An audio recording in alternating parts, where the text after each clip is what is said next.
Yeah. Hello, friends. Today I'll be talking about how to prepare for visa interview, likely questions, and the rest of them.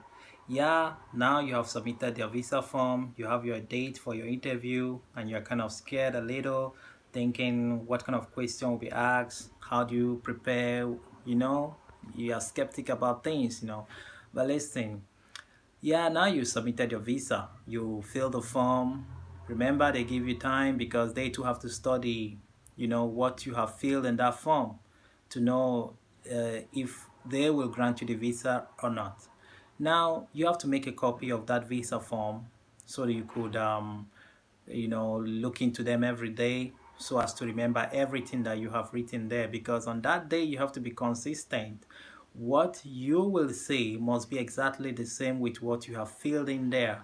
The informations there in the visa form must be the same with what you are saying. Okay, now the date has been given to you. Having that in mind, a date was given and a time. You have to be punctual. Punctuality is another thing. You have to be punctual, go there even before time. If you are living far from the embassy, the consulate where you go for this interview, you have to come nearer a day before then. Maybe lodge in a hotel, or if you have friends around there, you can, hang around in their house. So you could meet up earlier. You could go there earlier because remember, they themselves waiting for you are looking for faults. They are looking for a reason not to grant you that visa. So only you could be that reason. You could hinder yourself. So punctuality is a factor too. They consider. So you have to be punctual because the guy who is going to interview you don't have the whole time waiting for you because he has more people to interview. So he can't wait for all the rest of the day waiting for you. So you have to be punctual. Now on getting there, down things to put in mind. Other factors are the way you dress. Make your hair clean shave, dress nice. Maybe you can put on your native wear. Don't always go on putting on the suit, and the rest. If you are from Asia, Africa, and the rest, dress in your native wear. Dress simple and put a nice perfume. Don't do makeups, excess makeups. No, because that person who's gonna interview you could be pissed off by the excess makeup you have put in your on your face. And the strong perfume. No, don't use strong perfume. Lighter ones are better. Okay, so you don't offend the interviewer. And now, when you get in, you have to be respectful by first of all greeting the person as soon as you open the door. It's your time now. You open the door, you get in. You have to greet and walk majestically. You know, not putting hands in the pocket.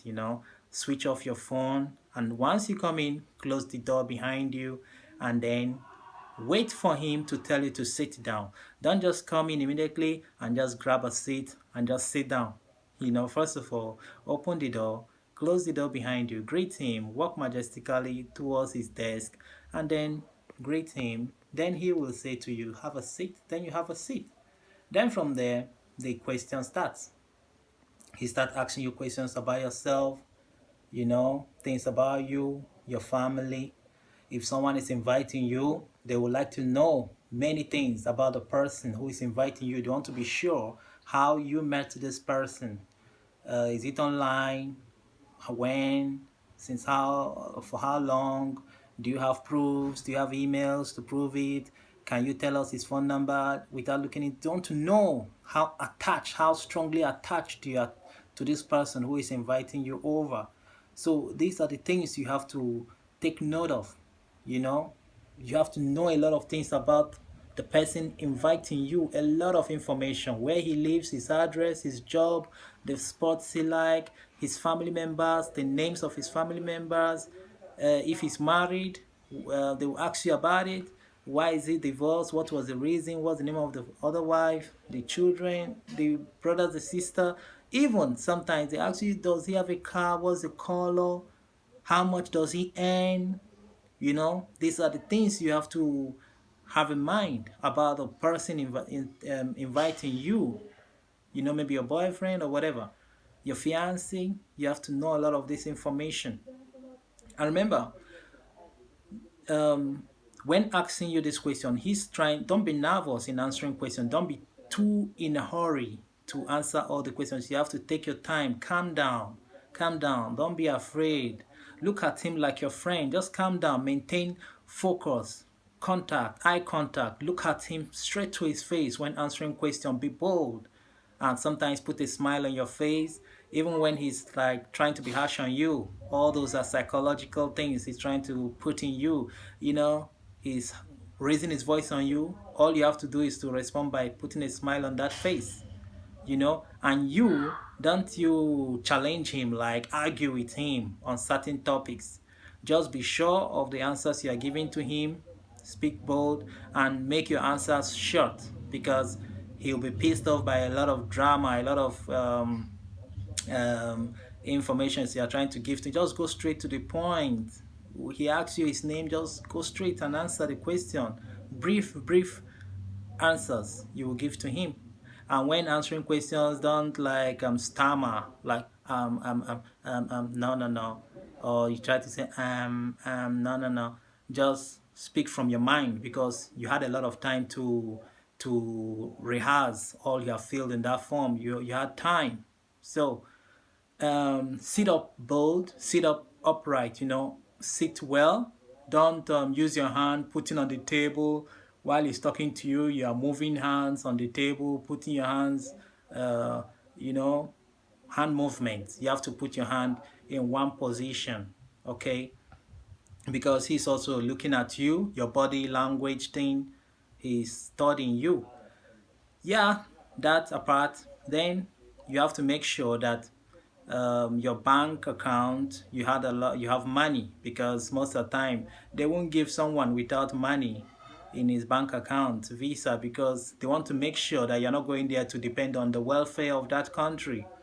They want to make sure that you can support yourself when you get there, and they want to also make sure that you're going to come back. So they will ask you also about if you have a job or properties in your country, like houses, company, businesses. So because they believe that if you have business back home, where in your country, that maybe, okay, he's not going there to stay, or maybe he's not running away. When he gets there, definitely he will come back.